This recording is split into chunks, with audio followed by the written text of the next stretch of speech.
यो मलाई जेरेनियम यो फुल जेरेनियम चाहिँ मलाई फुल मलाई असाध्यै जेरेनियम मनपर्छ। फुलहरू यसपालि धेरै दसैँमा माइत मनपर्छ गएको सबै पहाडी कलरको दसैँमा जेरेनियमको बाह्रैमा माइटको हाँगा भाँचे के अनि फेरि यो सबै अरू कलरको जेरेनियमको फुलहरूको हाँगाहरू सबै हाँगा पनि भाँचे। भाँचे के मैले अनि घर अरू ल्याउनु यो भनेर। अरू फुलहरूको हुन पनि त हाँगा मैले भाँचे के मैले। वर्षौनी माइत जान्छु अझै अनि प्राय फुलहरू मलाई धेरै सबै मनपर्ने चाहिँ यो जेरेनियम हो हाँगाहरू के, लिएर कलर आउँछु के। कलरको तर यो हाँगाहरू जेरेनियम चाहिँ मैले विशेष गरेर सबै मलाई भाँची एकदमै ल्याइसकेँ। मनपर्छ। पाहाडमा बाह्रैमा जुन ठाउँमा फुल्छ, रोपे पनि जुन मजाले भाँडामा रोपे ढकमक्क पनि फुल्ने मजाले बारेमा फुल्छ। हेर्नु हेर्नु न न मकै मकै बुट्ने फुट्ने हाँडीमा हाँडीमा समेत समेत मजाले मजाले फुलेको। फुलेको।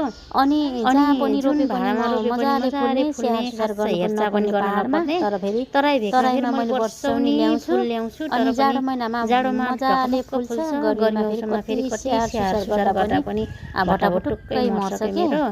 पाहाडमा पाहाडमा जहाँ पनि कति रोपे पनि फुल्छ, जुन मजाले फुल फुल्ने पनि जेरेनियम मजाले बाह्रैमास फुल्छ फुल्ने। के पाहाडमा। मैले चाहिँ यसपालि हेरचाह पनि तराईमा गर्नु हाम्रो पर्दैन। घरमा पनि त्यस कारणले मैले ढकमक्क माइत फुलाउँछ जाँदा भर भनेर पाहाडमा माइतबाट मैले हाँगाहरू सधैँ ल्याएको फुल छु। ल्याउँछु।